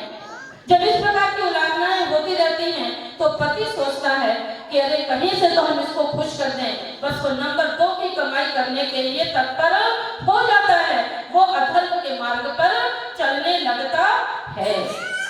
दूसरी स्थिति आती है जब पत्नी को अपने सास की बात सहन नहीं होती, तब वो क्या कहती है, देखो जी या तो तुम मेरे को चुन लो या अपनी माँ को चुन लो, या तो मैं यहाँ रहूंगी या तो अलग रहूंगी, नहीं तो मैं अपने घर जा रही हूँ। पति बेचारा क्या करेगा, वो अपनी माँ को छोड़ना है यदि तो भी अधर्म है, क्योंकि जिस माता पिता ने उसे उत्पन्न किया, उसका लालन पालन करके आज इतना बड़ा बनाया, किसी लायक बनाया, यदि वो उसको छोड़ता है, उसको वृद्धाश्रम में डालता है, तो भी वो अधर्म करता है। और जिस पत्नी को वो अग्नि का साक्षी दे करके, इतने बड़े बुजुर्गों के सामने सबके साक्षी दे करके, उसका हाथ पकड़ करके, पानी ग्रहण संस्कार करके, प्रतिज्ञा के मंत्रों को बोल करके, 7 फेरे ले करके, सप्तपदी के साथ कदम रख करके जिसको विवाह करके लाया है, बड़े खुशी से उसको छोड़े। यदि उसको छोड़ता है तो भी अधर्म है, माता पिता को छोड़ता है तो भी अधर्म है।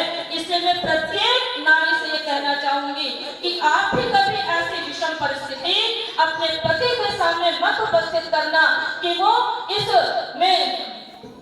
उसमें पड़ जाए कि हम किसकी तरफ जाएं, तो ये अधर्म का मार्ग होगा।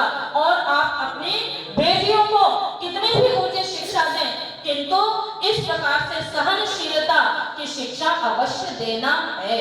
हाँ, अन्याय सहने की बात नहीं करती, अत्याचार सहने की बात नहीं करती, किंतु सहनशीलता होनी चाहिए, विनम्रता होनी चाहिए, और यही नारी का भूषण है। तो ये विवाह संस्कार की हमारी वैदिक परंपरा है। एक ही संस्कार पर बहुत ऐसी बातें हैं। हमसे तो कोई पंडित जी कहते हैं, कोई भी घर वाले, कि बस बहन जी आपको आधे घंटे में विवाह करवा दीजिए, तो मैं तो कह देती हूँ फिर ऐसा है कि आप ही मंत्र बोल लीजिए, सिंदूर डलवा दीजिए, और मैं तो यहाँ से चली, मुझे आपकी दक्षिणा भी नहीं चाहिए।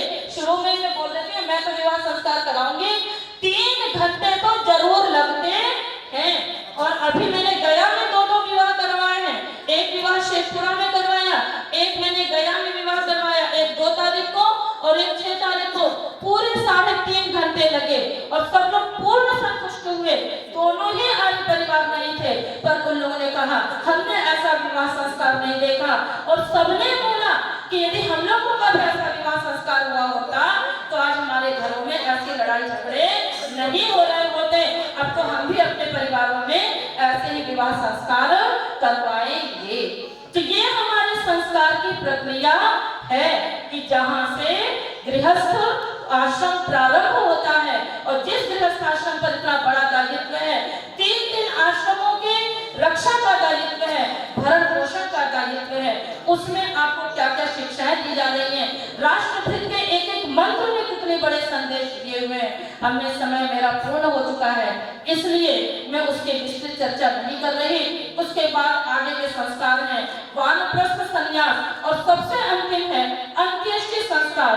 अंत्येष्टि संस्कार भी यदि संस्कार के रूप में न हो, उस समय जो मंत्र पढ़े जाते हैं उनका जो प्रभाव है वो ठीक है कि वो जो व्यक्ति है जिसके प्राण निकल चुके उसके ऊपर बेशक नहीं पड़ रहा है, किंतु वातावरण पर उसका प्रभाव पड़ता है, और जो उसके शरीर से जो दुर्गंध इत्यादि निकलती है उसका जो संशोधन होता है, उसके माध्यम से भी हम उसे संस्कार के रूप में जानते हैं। और इसका एक वैज्ञानिक पक्ष और भी है, जिसको मैं आगामी इसी सत्र में आपके सामने रखूंगी। हो सका तो कल प्रातःकाल देख लूंगी। तो मैं इन्हीं शब्दों के साथ अपनी वाणी को विराम देना चाहूंगी, और आपसे ये निवेदन करना चाहूंगी कि आप अपने घरों में बच्चों के संस्कार अवश्य कराएं। आपके पास पुरोहितों की कमी नहीं है, आप पता करिए, आपको पुरोहित मिलेंगे। आर्य परिवारों में संस्कार अवश्य होने चाहिए। वाराणसी में तो पौराणिक लोग करवाते हैं, गृह प्रवेश में करवाते हैं, वो अवसर ढूंढते हैं कि कन्याओं को मंत्रोच्चारण सुने। तो यदि विवाह भी नहीं होता है तो जयमाल के समय वो कन्याओं को बुलवा करके मंत्रोच्चारण करवा करके, और उसमें संगठन सूक्त, सामनस्य सूक्त के मंत्रों का पाठ पढ़ के हम उन्हें आशीर्वाद देते हैं कि किस प्रकार से उनका जीवन परस्पर मिल करके रहे। तो इस प्रकार से ये हमारे 16 संस्कार हैं, और इनका बहुत ही सूक्ष्म विवेचन है, और बहुत ही इसका विस्तृत प्रभाव हमारे जीवन पर पड़ता है, जो कि हमें अंत में एक दिन मोक्ष की प्राप्ति तक ले जाता है। तो ये संस्कार वैदिक परंपरा के हैं, ऋषियों ने हमें गृह सूत्रों के माध्यम से बताए हैं, तो हमें उसका अनुपालन अवश्य करना चाहिए। इन्हीं शब्दों के साथ मैं आप सबका बहुत धन्यवाद दूंगी कि आप लोग अनवरत बैठे हुए हैं। 4 घंटे से तो मैं आप लोगों को देख ही रही हूँ कि आप यहाँ पर बैठ करके इन बातों को सुन रहे हैं। केवल सुनिए मत, जीवन में इन बातों से अपने जीवन में कुछ परिवर्तन लाइए, तब जाकर के क्रांति होगी, और वह क्रांति एक दिन आपके मन में शांति उत्पन्न करेगी। इन्हीं शब्दों के साथ मैं अपनी वाणी को विराम देती हूँ।